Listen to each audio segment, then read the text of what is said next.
우리가 요즘 계속해서 마태복음의 24장의 말씀을 보면서 종말의 시대, 말세 이 부분을 나누고 있습니다. 그래서 굉장히 중요한 장입니다. 우리가 갖고 있던 좀 왜곡된 시각들을 바르게 잡아야 하는 그런 이유가 있기 때문에 그렇습니다. 대부분 종말이다 하면, 대부분 말세다 하면 딱 느끼는 선입견이 뭐냐면 두려움입니다. 예, 세상의 끝, 막 불바다가 되고 우주적인 멸망이 일어나고 이런 식의 이해를 갖고 있습니다. 그러니까 마치 뭐와 같은 느낌이냐면 영화와 같은 이미지를 머릿속에 담고 결코 반갑지 않은 느낌의 종말에 대한 이해를 우리가 갖고 있는 겁니다. 그러나 여러분, 영화상에서 나타나는 인류의 종말, 뭐 대재앙, 적그리스도 이런 것들은 성경을 바르게 해석하지 않은 측면에서 나오는 시각들이고, 여러 이단들이 사람들을 유혹하고자 만들어낸 그런 이미지가 더 많다라고 하는 겁니다. 그래서 오늘 지금 종말을 이야기하는 이 24장이 굉장히 중요합니다. 나중에 우리가 요한계시록을 강의하게 되면 더 구체적으로 살펴볼 기회가 이제 오겠지만, 그에 앞서서 요한계시록의 어떤 큰 중심을 이해하는 수 있는 장이 바로 마태복음 24장의 이야기입니다. 여러분, 앞에서도 강의를 할 때 말씀을 드렸지만 종말의 시대라고 하는 것은 세상 끝이라는 의미가 아니라 예수님의 초림 때부터 재림 때까지 일어나는 전 기간이 다 종말이에요. 그러니까 예수님이 이 땅에 임하실 그때부터 이미 뭐는 시작이 됐어요? 종말, 말세가 시작이 된 거예요. 그렇기 때문에 그 시대 안에 늘 무슨 일이 일어나요? 기근과 재난과 환난과 또 지진, 이런 마치 종말과 같은 그런 일들이 계속하여 반복스럽게 일어나는 거예요. 예수님 때도 일어났고 중세시대에도 일어났고 세계대전도 일어났었고 우리나라에서도 일제시대 6.25 전쟁을 겪으면서 마치 종말이 올 것 같은 일이 벌어졌습니다. 그리고 지금도 수없이 전 세계에 일어나는 뉴스를 들어보면 야, 이거 정말 말세인가 종말인가 이런 말을 하는 거죠. 근데 야, 이제 정말 말세인가 봐 이런 멘트는 이전에도 했었어요. 제 고등학교 때도 한참 666이니 휴거니 뭐 천년왕국이니 이런 말이 굉장히 이렇게 휩쓸 때가 있었어요. 그래서 다미 선교회를 통해서 막 예수님이 곧 오신다. 언제 몇 월 며칠 몇 시에 오신다. 그랬더니 연기됐다더라. 뭐 하나님 변덕쟁이에요. 조금 더 뒤로 미뤄졌다더라. 막 이런 식의 그게 막 휩쓸고 갔다가 잠시 잠잠해졌다가 또 막 일어나는 이게 반복이 일어나는 거죠. 그러나 그것이 잘못된 것이 아니라 성경은 뭐라고 말해요? 종말의 시대에 계속해서 그런 일들이 벌어진다라고 하는 거예요. 그래서 그리스도가 여기 나타났다 저기 나타났다 말들이 많을 거라는 거죠. 이미 그리스도라고 해놓고서 내가 곧 죽으면 부활할 거다 했지만 부활하지 못하고 여전히 땅속에서 흙이 되어 거름이 되어 있는 사람들도 꽤 많아요. 예. 그래서 저번 시간에 본 것이 뭡니까? 24장 24절 23절 24절 함께 읽어보시죠. 시작. 그때에 사람이 너희에게 말하되 보라 그리스도가 여기 있다 혹은 저기 있다 하여도 믿지 말라. 거짓 그리스도들과 거짓 선지자들이 일어나 큰 표적과 기사를 보여 할 수만 있으면 택하신 자들도 미혹하리라. 예수 믿는 자들도 유혹한다라는 거예요. 봐라 그리스도가 저기 나타났지 않냐 이적과 표적들이 일어나지 않냐라고 말하지만 성경은 뭐라고 말해요? 표적과 기사가 예수 그리스도가 임하였다라고 하는 증거가 되지 못한다라고 하는 거예요. 나는 모르는데 다른 사람만 아는 그 그리스도의 재림은 있을 수 있다 없다? 없다. 그래서 말씀드렸던 것이 뭐예요? 27절 번개가 동편에서 나서 서편까지 번쩍임 같이 인자의 임함도 그러하리라. 이 말은 뭐예요? 예수 그리스도가 재림할 때는 지구가 아무리 둥글어도 모든 사람이 남녀노소를 불구하고 모든 사람이 단번에 저분이 그분인가 보다라고 하는 사실을 어떻게 해요? 안다라고 하는 거예요. 너 봤어? 예수님 봤어? 이런 말이 필요가 없다라고 하는 것이죠. 그렇기 때문에 여러분 누가 메시아래 이런 말을 이미 한다는 나는 모르는데 누가 그 말을 한다는 것 자체가 뭐에 대한 증거예요? 이단이라는 증거예요. 거짓이라는 증거입니다. 현혹되지 마십시오. 예. 여러분 모두가 다 알게 됩니다. 오늘 그 부분에 대해서 조금 더 구체적으로 들어갔는데 예수님이 그 종말의 전 시대에 일어나는 일들에 대해서 말씀하셨다면 이제 그 종말의 시대를 지나서 거의 예수님이 임박할 때의 어떤 징조를 오늘 이야기합니다. 그 부분으로 이제 들어가시죠. 29절 함께 읽어봅니다. 시작. 그날 환난 후에 즉시 해가 어두워지며 달이 빛을 내지 아니하며 별들이 하늘에서 떨어지며 하늘의 권능들이 흔들리리라. 여기 보면 시작을 뭘로 해요? 그날 환난 후에. 여기 그날 환난 후에라고 하는 것은 무슨 말이냐면 종말의 시대가 거의 다 지나간 후를 말하는 거예요. 종말의 시대 거의 지나간 후에 예수님이 재림하실 때는 성경은 이미 앞에서 무엇이 예수님을 재림하게 만든다고 말해요? 복음이 충만하게 전해졌을 때. 그러니까 막 이런 거예요. 막 난리가 일어나고 막 전쟁이 일어나고 이런 것이 예수님이 임하심의 어떤 징조가 아니라 그로 인해서 성도들이 바른 삶을 살아가고 그로 인해 성도들의 삶을 통하여 복음이 전 세계 곳곳에 충만하게 임하여 어느 곳에서든지 말씀이 충만히 서 있을 때 하나님의 통치에 순종하여 살아가려고 하는 무리들이 전 세계 미전도 종족에게까지 충분하게 들어갔을 때 그때 예수 그리스도가 임하는데 그 예수님이 임하는 그때는 실질적으로 누구든 날과 시를 안다 모른다? 모른다. 그러기 때문에 우리가 예측할 수 없을 때 우리가 준비할 수 없을 그때에 갑작스럽게 임하시는 거예요. 다만 징조를 보고 예수님이 가까워 오셨나 이 정도는 우리가 인식할 수는 있지만 그렇다고 해서 날과 시를 알 수 없다라고 하는 것이죠. 그래서 오늘 이렇게 말해요. 그날 환난 후에 이 그날 환난 후라는 것은 어떤 학자들은 이제 뭐 예루살렘 멸망한 그 직후를 말한다 뭐 이런 여러 가지 견해가 있지만 그런 것이 틀렸다라고 말할 수는 없지만 성경의 어떤 문맥과 전후 상황들을 볼 때 이 그날 환난 후라는 것은 단순하게 어떤 사건 하나를 두고 말하는 것이 아니라 그런 환난들이 계속해서 반복해 일어나는 종말의 시대. 종말의 시대는 계속해서 뭐가 일어난다고요? 기근과 환난과 지진들이 일어난다고요. 그런 것들이 충만하게 다 지나가서 복음이 충만하게 전해진 그 후에 이 얘기를 하는 거예요. 그 후에 뭐가 일어나요? 해가 어두워지고 달이 빛을 내지 아니하며 별들이 하늘에서 떨어지며 하늘의 권능들이 흔들리리라. 결국 무슨 얘기 같아요? 어떤 우주적인 멸망이 일어나는 것처럼 우리가 뉘앙스가 느껴지잖아요. 특별히 여기 하늘의 권능들이 흔들리리라 이 말씀은요. 어떤 영적인 권세자와 같은 영적인 존재를 말하는 것이 아니라 우주에 일어날 어떤 현상들을 말해요. 그러다 보니까 어떤 느낌으로 받아들이기 쉽냐면 하늘이 해가 어두워지고 달이 빛을 내지 아니하며 별들이 하늘에서 떨어진다 이러니까 막 일식과 월식 뭐 또 유성이 떨어지고 막 뭐 해일이 일어나 이게 막 동시에 일어나는 것 같은 그런 우리가 이미지를 그릴 수 있어. 막 어두컴컴해지고 유성이 번쩍번쩍 지나가고 막 충돌도 일어나고 막 이런 일들이 막 겹쳐서 막 오는. 실제로 그렇게 이런 사실적인 묘사다라고 말하는 견해도 없는 것은 아니에요. 그러나 여러분 성경을 한 구절 한번 보세요. 이사야서 13장 한번 찾아보세요. 구약 성경. 시편 뒤에 있지요. 욥기 시편 잠언전도 이사야 13장 9절과 10절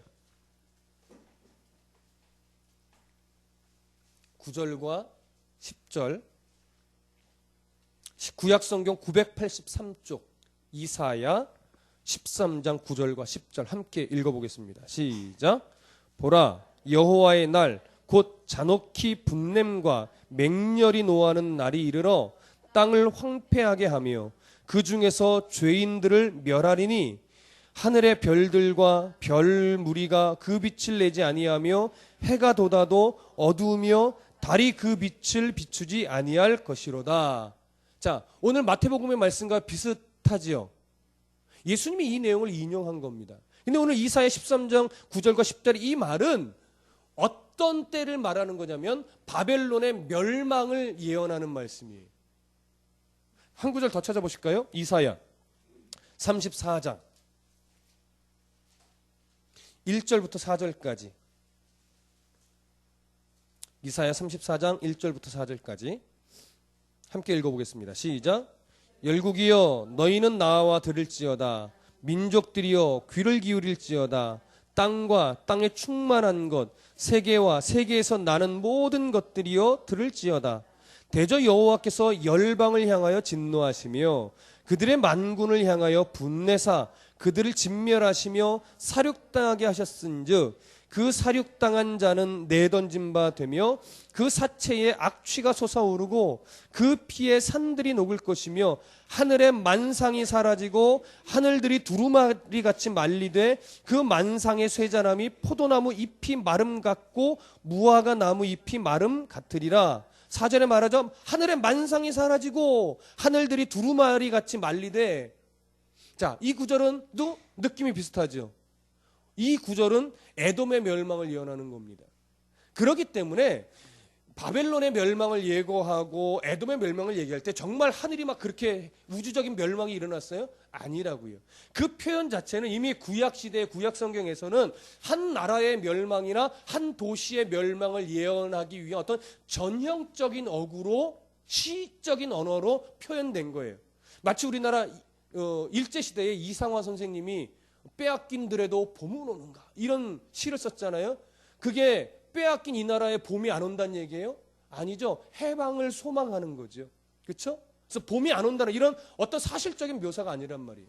그러니까 오늘 본문에 나와 있는 해가 어두워지며 달이 빛을 내지 아니하며 별들이 하늘에 떨어진다라고 하는 이 표현들은요, 정말 예수님이 재림하시는 그때에 우주적인 어떠한 멸망의 현상들이 일어날 수 있지요. 일어나지 않는다라고 하는 것이 아니라 이 구절이 갖고 있는 초점은 우주적인 어떤 멸망을 사실적으로 묘사하는 데 있는 것이 아니라 예수님이 재림하시는 날 우주적인 멸망의 때가 진짜 있다라고 하는 것을 드러내는 데 더 초점이 있다라고 하는 거죠. 그러니까 우주적인 멸망이라는 것이 막 정말 터지고 부서지고 망하는 그런 느낌의 뉘앙스보다 예수님의 재림에 대한 뭐예요? 확실성에 대한 것을 드러내는 거죠. 거기에 더 초점이 있다는 것을 여러분 아셔야 되는 겁니다. 그때에 정말 하늘의 별들이 떨어지고 뭐 유성이 부딪히고 이런 일이 일어날 수도 있어요. 예.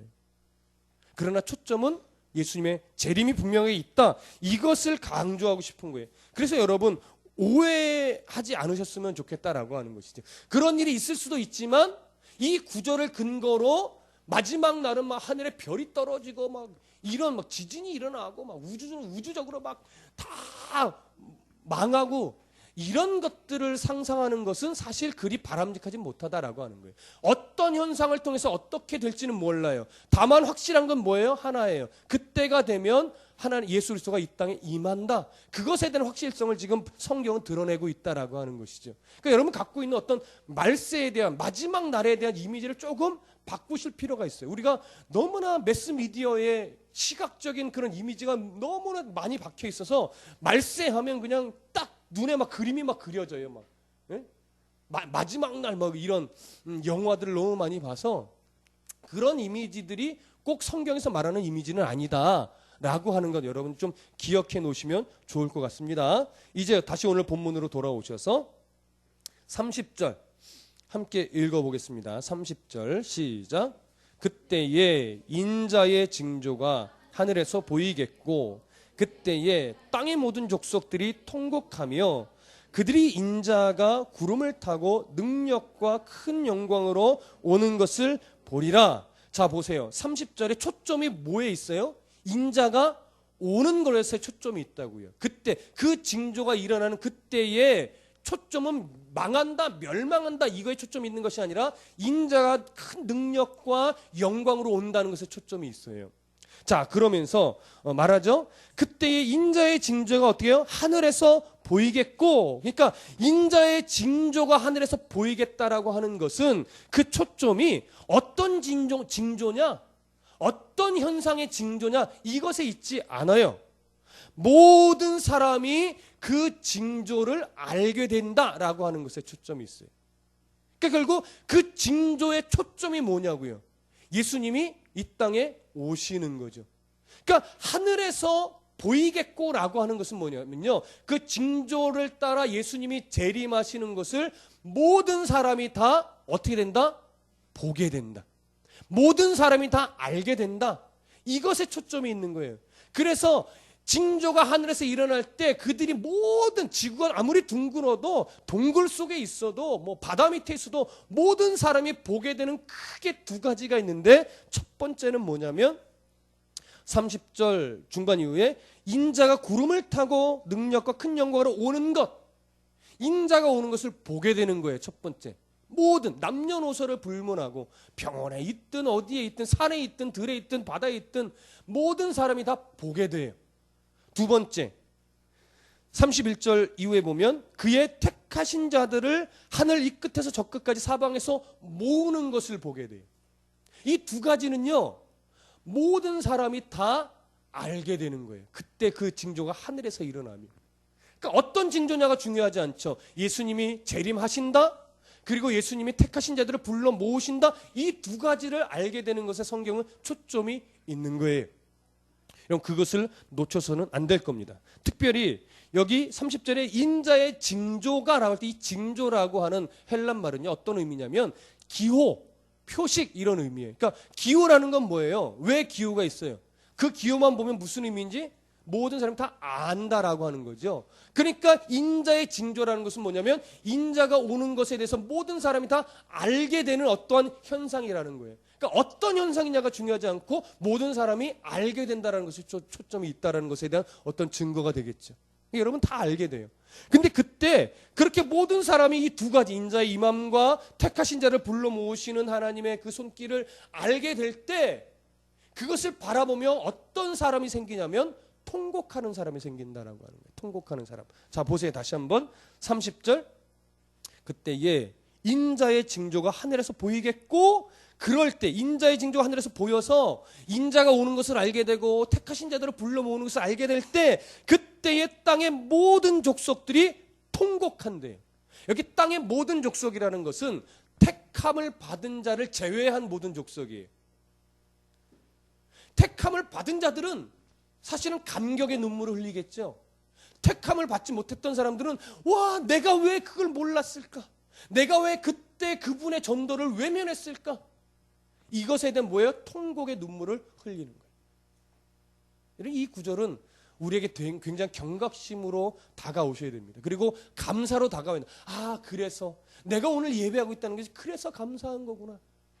자, 보세요. 그러면서 그들이 인자가 구름을 타고 능력과 큰 영광으로 오는 것을 보게 되리라. 그들의 통곡은 때늦은 후에예요. 이미 예수님이 구름을 타고 이 땅에 오시면 더 이상 뭐가 없어요? 기회가 없어요. 기회가. 그래서 과거에 안 믿었다라고 해서 전혀 중요하지 않습니다. 과거에 하나님을 어떻게 믿든 안 믿든 그건 중요하지 않아요. 과거에 어떻게 믿었느냐도 중요하지 않아요. 중요한 건 뭐예요? 이 말씀이 오늘 내 가슴속에 들려질 때 내가 예수 그리스도를 어떻게 바라보고 어떻게 믿으려고 하는 마음이 내 가슴속에서 일어나느냐, 이게 더 중요한 거예요. 오늘, 지금. 그래서 하나님은 과거를 묻지 않으십니다. 지금을 바라보십니다. 그리고 여러분들의 미래를 기대하십니다. 지금 들려지는 그 말씀이 여러분들 가슴속에서 어떻게 반응이 일어나는지 하나님은 그것에 초점이 있다고요. 그래서 오늘 여러분 이 말씀을 이태 목사가 말하는 말로 여러분을 받지 마시고 하나님이 여러분들 가슴 한 영혼 한 영혼에게 들려주시는 하나님의 말씀으로 들으실 수 있는 은혜가 있기를 소원합니다. 자, 보세요. 조금 더 구체적으로 볼게요. 그들이 인자가 구름을 타고라고 말하는데 여기 구름을 탄다라고 하는 것은요, 하나님이 무슨 손오공처럼 교통수단의 일환으로 구름 위에 딱 발을 얹어놓고 쫙 날라오는 이런 그림이 아니에요. 오해하지 마십시오. 여기 구름을 탄다라고 하는 표현은 원문에 가깝게 해석을 하면 이런 거예요. 구름과 함께 오신다라고 하는 거예요. 그럼 왜 굳이 구름이냐?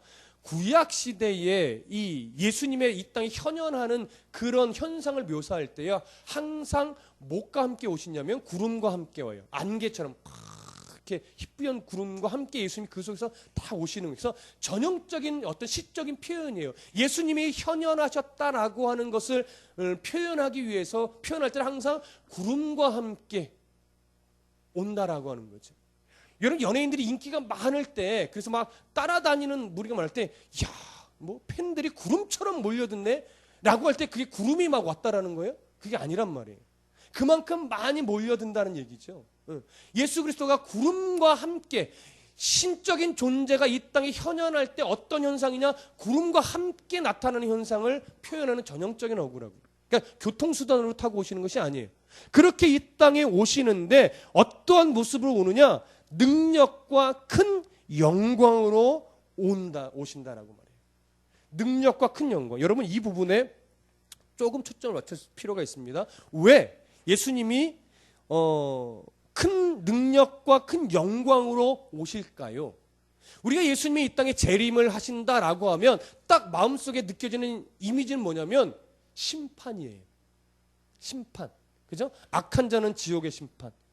예수 그리스도를 끝까지 믿고 끝까지 견딘 성도들은 의의 심판. 그러나 보세요. 예수님의 재림에 심판의 이미지만 있을까요? 그렇지 않아요.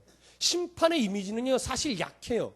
더 큰 이미지는 뭐냐면 능력과 큰 영광이라는 것은 통치자의 이미지입니다. 이 무슨 말인지 이해되세요? 그러면 통치자로 임하는데 누구를 향한 통치일까요? 끝까지 견딘 자, 성도들이죠. 그들과 함께 어디서 통치자로 또 하나님이 임해요? 새하늘과 새 땅. 그러니까 새 시대가 열어지는 거예요. 그동안 이 땅에서 물질에 매이지 않고 권세에 매이지 않고 병이나 고난에 매이지 않고 내가 주님만 바라보고 살아갈 때 주님만 바라보고 사는 이 근본적인 이유가 뭐냐고요? 나를 구원하여 어디로? 새하늘과 새 땅에서 하나님 원래 주시고자 했던 그 영원한 복을 누리며 살아갈 수 있도록, 그 영원한 복, 새하늘과 새 땅에서 살아가는 영원한 복이 있기 때문에 이 땅에서 물질에 우리가 연연하지 않는 거예요. 그렇죠? 근데 그 새하늘과 새 땅이 없다면 여러분 어떻게 이 땅의 물질에 연연하지 않을 수 있겠습니까? 이 땅에서의 삶이 전부라면, 우리가 예수 그리스도를 믿는 이유가 이 땅에서 잘 살고 잘 먹고 건강하고 이런 것에 초점이 있다면 물질에 연연하셔야죠. 왜요? 물질을 많이 받지 못하면 그것은 복받지 못한 거잖아요.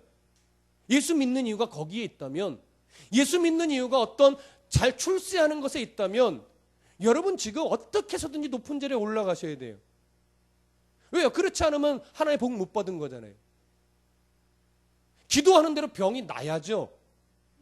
그런데 성경이 말하는 궁극적인 복은 이 땅의 복이 아니기 때문에 예수 그리스도가 이 땅에 재림하여 통치자로 우리들을 이끄실 그 땅은 새하늘과 새 땅이에요. 땅의 가치와는 달리 하나님의 나라의 가치를 가지고 정말 하나님이 주시고자 하는 그 복, 우리가 아직 예상할 수 없어요. 그 복의 가치가 어떤지. 그때에 그 진짜 소망이 있기 때문에 이 땅의 물질에 연연하지 않고 건강이 있건 없건 명예가 있건 없건 우리가 밝고 나누어 주면서 넉넉하게 살아갈 수 있는 이유와 근거가 뭐예요? 바로 나의 삶을 통치하실, 새하늘과 새 땅에서 나를 정말 아름답게 통치하실 그때를 소망하는 거잖아요. 그렇기 때문에 예수님의 재림도요, 심판이 있지만, 심판주가 되시지만 예수님의 초점은 심판주가 아니에요. 우리와 함께 우리를 영원한 하나님의 새하늘과 새 땅으로 데려가셔서 거기서 최고의 복을 누리며 살아갈 그 통치자, 그 부분에 초점이 있는 거예요. 그래서 뭐예요? 능력과 큰 영광으로 오시는 거예요. 얼마나 그 모습이 영광스러울까요? 우리는 얼마나 감격스러울까요? 야, 저 능력과 큰 권능으로 오시는 저분이 나의 통치자야. 이제는 영원한 통치자로 내가 이제 그 주님과 함께 새하늘과 새 땅에서 영원한 복락을 누리게 될 거야. 이게 내가 정말 잘 믿었구나. 내가 걸어온 이 길이, 내가 견뎌낸 이 길이 정말 값진 길이었구나. 이것을 깨닫게 되니 여러분 얼마나 감격스럽겠습니까? 거기에 그 순간에 그래 고소해, 너는 이제 심판받아 지옥까지, 여러분 이 생각이 일어나겠어요? 그거는 우리의 머릿속에서 이제 없어요.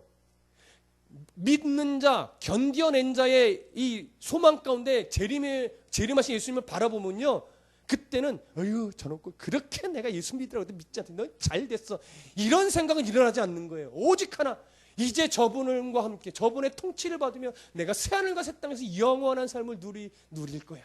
그 기쁨, 그 감격, 내가 견뎌낸 것에 대한 진짜 보상이 그거예요.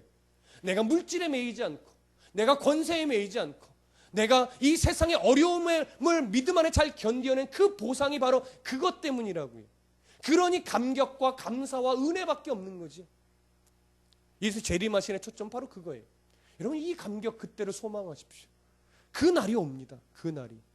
오늘 성경에서 말하는 것은 그 날이 확실하게 온다. 그것을 지금 드러내는 거예요. 그 날이 올 수도 있고 안 올 수도 있어. 이게 아니라 그 날은 분명하게 온다. 그래서 35절에 뭐라고 말해요? 천지는 없어질지언정 내 말은 없어지지 아니하리라. 여기 오늘 아주 중요한 강조점이 있다. 이것만 딱 가슴에 붙잡으면 오늘 설교 더 이상 안 들으셔도 돼요. 이해되십니까? 조금 더 보실게요. 그 다음에 31절 함께 읽습니다. 시작. 그가 큰 나팔 소리와 함께 천사들을 보내리니 그들이 그의 택하신 자들을 하늘 이 끝에서 저 끝까지 사방에서 모으리라. 왕의 도착을 알리는 그 나팔 소리가 온 지구상에 외쳐질 겁니다. 어떻게 외쳐지는지는 모르겠어요. 어떻게 울려 퍼질지 모르겠어요. 그러나 온 둥근 지구상의 모든 택함 받은 자들이 들어서 안다라고 하는 거예요. 그래서 천사들이 불러 모아요. 어떻게 불러 모을지 모르겠어요. 뭐 하늘을 붕 띄워서 뭐 정말 SF 영화를 보듯이 불러올지 아니면 뭐 순간 이동을 해서 불러 모을지 알 수 없어요. 그러나 분명한 것은 불러 모으신대요. 천사들이 나팔을 불면서 이제 견뎌낸 모든 사람들, 그리고 다시 부활한 모든 사람들, 하나님의 자녀들을 다 한 곳에 불러 모아요. 마치 성화에서 그 구름 속에 많은 천군 천사들이 쫙 모여 있는 것처럼 우리도 그런 모습으로 모여지겠죠. 정확하게 알 수는 없지만 이게 얼마나 감격스러운 장면이겠습니까? 그 불러 모아지는 그 무리 속에 누구도 있는 거예요? 이태희도 있는 거예요. 여러분들의 이름 한 이름이 그 무리 가운데 같이 있는 거예요. 생각해 보세요.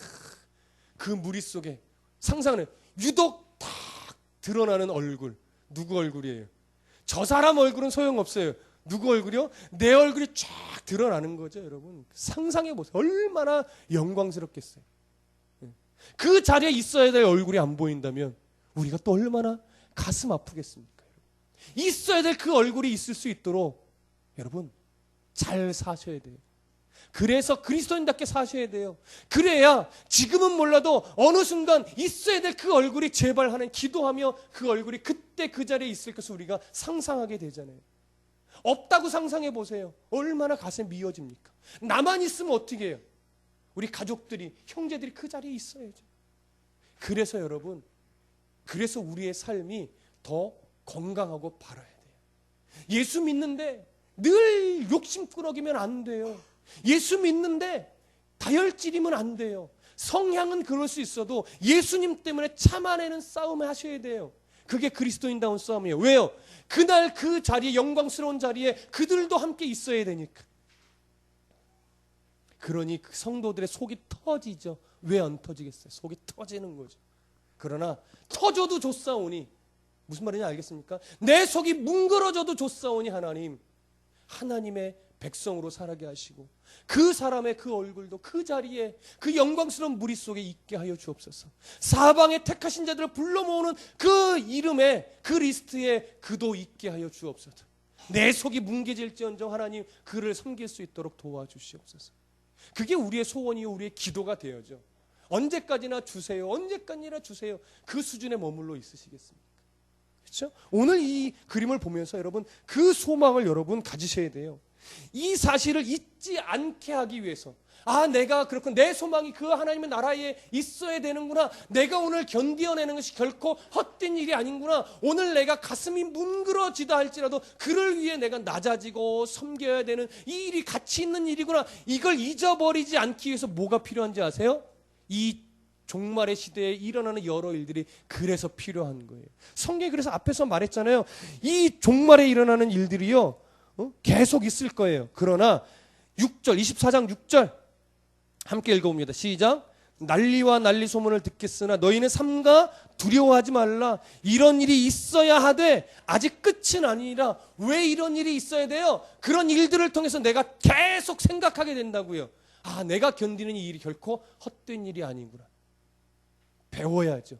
계속 생각해야죠. 고난을 넘어가며 환난을 견디어내며 내 소망은 이 땅에 있지 않지. 내 소망은 예수님이 다시 오시는 그때, 새하늘과 새 땅에서 살아가는 그때, 천사들이 큰 나팔소리와 함께 내 이름을 불러줄 그때에 있지. 그래, 더 잘 견뎌야지. 이것을 잊지 않는 거라고요. 그것을 생각하면 어떻게 돼요? 견디어낼 힘이 생기죠. 그때를 소망하면 무단히 더 참고 인내할 용기가 생기는 거죠. 그래서 오늘 성경이 아주 중요한 걸 가르칩니다. 다시 본문 32절로 가보세요. 32절 33절 함께 읽어봅니다. 시작. 무화과 나무의 비유를 배우라. 그 가지가 연하여지고 잎사귀를 내면 여름이 가까운 줄 아나니 이와 같이 너희도 이 모든 일을 보거든 인자가 가까이 곧 문 앞에 이른 줄 알라. 자, 무화과 나무의 비유를 배우래요. 무화과 나무 비유를 왜 배우라고 하냐면 팔레스타인 지방의 나무들은요 대부분 상록수예요. 그래서 사시사철 잎이 푸르릅니다. 근데 무화과 나무는 달라요. 겨울이 지나면서 잎이 져요. 그래서 딱딱해요, 줄기가. 근데 여름이 올 때쯤 그 무렵이면 봄쯤 되면 가지가 연하해지면서 수분이 이렇게 공급이 돼요. 그러면서 잎을 내기 시작해요. 그러면서 여름이 왔구나를 알게 해주는 나무가 바로 이 무화과 나무예요. 그러나 아직 여름이 온 것은 아니죠. 아, 여름이 곧 오겠구나라는 것을 알게 되는 거죠. 그러니까 보세요. 이 얘기는 뭐예요?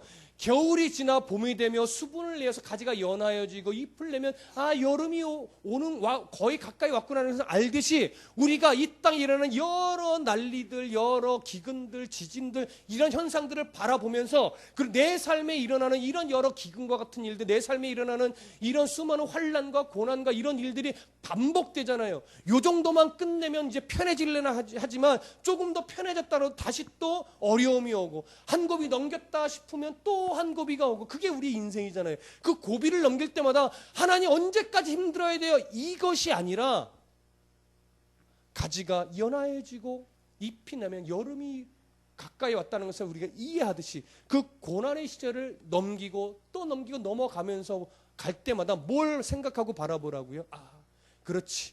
고난 뒤에 곧 오실 예수 그리스도. 이 고난의 시기가 차서 나의 삶을 통해 복음이 충만해지면 그때 예수님 오신다고 그랬지. 그렇게 되면 그때 천사들이 나팔소리와 함께 나의 이름을 부르며 하나님 그 천국의 무리에 새하늘과 새 땅의 백성이 그 무리에 나도 같이 모여지겠지. 그리고 예수님의 능력과 영광으로 오신 그 주님을 통치자로 하여 나도 새하늘과 새 땅에 가서 이제 하나님 원하신 영원한 그 복을 누리게 되겠지. 그 소망과 그 기대를 계속 생각하는 거예요. 이것이 바로 오늘 성경이 가르쳐주는 겁니다. 잊지 말아라. 잊지 말아라. 고난을 통과하며 그날 그때를 소망하는 마음을 놓치지 말아라. 환난을 겪으며 네가 왜 더 낮아져야 되는지, 네가 왜 더 베풀고 네가 더 왜 희생하고 더 섬김의 삶을 살아가야 하는지 그 이유를 어떻게 해요? 잊지 말아라.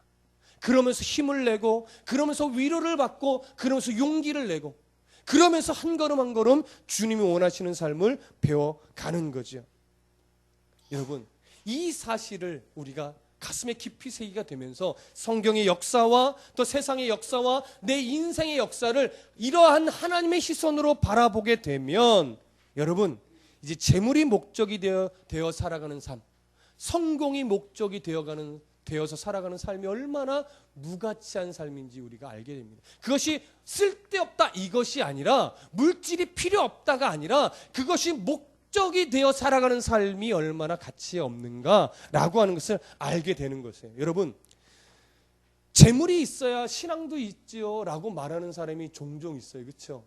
그러나 그 말이 틀리진 않아요. 그러나 보세요. 재물이 없으면 신앙을 지켜내기가 사실 불가능한 게 아니라 불편한 거예요. 많이 불편해요. 그러나 불편한 것이지 불가능한 것은 아니에요. 재물이 없으면, 건강이 없으면, 명예가 참 없으면 신앙생활을 하기가 불편한 것은 맞습니다. 맞습니다. 그러나 불가능한 것은 아닙니다. 하나님 앞에서 그러한 과정들을 통해서 우리가 뭐 되어지는 거예요? 훈련되어지는 거예요. 그러니 그것이 결코 그 고난이 그 어려움이 결코 무가치하지 않습니다. 거기서 배우는 거죠.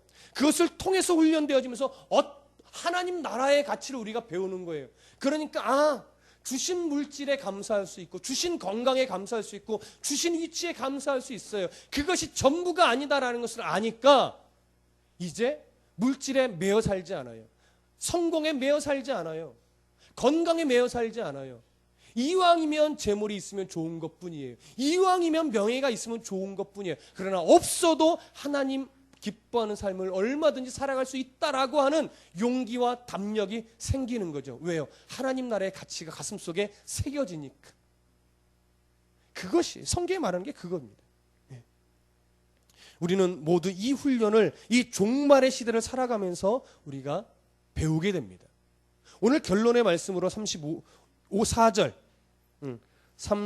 35절 함께 읽어보겠습니다. 시작. 내가 진실로 너희에게 말하노니 이 세대가 지나가기 전에 이 일이 다 일어나리라. 천지는 없어질지언정 내 말은 없어지지 아니하리라. 여기 보시면 34절에 이 세대가 지나가기 전에 이 일이 다 일어나리라 이렇게 말씀하고 있는데, 이것을 헬라어적인 어감으로 다시 번역을 해보면 이렇습니다. 이 모든 것들이 일어날 때까지 이 세대가 결코 끊어지지 아니하리라. 이렇게 번역하는 것이 더 의미에 가까워요. 그러니까 무슨 말이에요? 세상에 일어나는 여러 징조들, 여러 현상들을 통해서 하나님이 계획하신 모든 일들이 성취될 거라는 거예요. 우리 개개인에게 원하시는 하나님의 뜻이 성취될 것이고, 어떠한 나라적으로 또 시대적으로 하나님 원하시는 일들이 그러한 과정, 난리와 기근과 재난과 고난들을 통해서 하나님 원하시는 대로 성취될 거예요. 나를 성숙하게 만들고자 하는 하나님의 뜻도 성취될 것이고, 교회적 차원에서, 나라적 차원에서, 선교적 차원에서 하나님 그것을 이루어낼 거예요. 근데 그 하나님의 모든 뜻이, 하늘에서 이루어진 그 뜻이 땅에서 온전하게 다 이루어질 때까지 이 세대가, 하나님을 믿는 백성들을 하나님이 결코 끊어내거나 버리시지 않을 거라는 거예요. 무슨 말인지 알겠습니까? 여러분들이 하나님의 개개인적으로 볼 때 여러분들 한 사람 한 사람에게 원하시는 하나님의 계획이 성취될 때까지 죽을 수 있다 없다? 없다. 네. 목숨을 끊는다라고 하는 이런 짓을 자행할 수도 있겠죠. 그러나 하나님이 내 인생 속에 원하시는 뜻이 성취되기 전까지요, 내가 죽고 싶어도 죽을 수 없어요. 자살하면 다 죽는다라고 생각하지만 죽음의 어떤 권세는 누구에게 있어요? 하나님에게 있어요. 여러분, 자살한다고 다 죽지 않습니다. 하나님이 허락하실 때만 그것이 죽을 수 있는 거예요. 여러분들에게 원하시는 하나님의 그 뜻이 성취되기 전까지 하나님 결코 우리를 끊어내지 않습니다. 이게 하나님의 뜻이에요. 이게 하나님의 작정이시라고요. 그러니까 여러분, 여기서 힘을 내세요. 결코 여러분들 망하지 않습니다. 결코 하나님 여러분들을 그냥 내버려 두지 않습니다. 다만 죽을 것 같을 뿐이고 망할 것 같은 두려움이 있을 뿐이지, 하나님 여러분들을 죽게 내버려 두거나 망하게 내버려 두지 않습니다. 여러분들을 향한, 개인을 향한, 가정을 향한, 교회를 향한 하나님의 그 뜻이 성취되어 이루어지기 전까지. 여러분, 그거 붙잡으세요. 그러면 우리가 다시 힘을 낼 수 있습니다. 나 안 죽어. 언제까지? 하나님의 뜻이 있는데 내가 아직 할 일이 남아있나 보지. 하나님의 뜻이 있다면 견뎌내셔야 돼요. 하나님이 주시는 고난이라면 견뎌내셔야 돼요. 하나님이 주시는 성공이라면 겸손하게 쓰셔야 돼요. 이 모든 것들이 주 뜻 안에 있는 겁니다.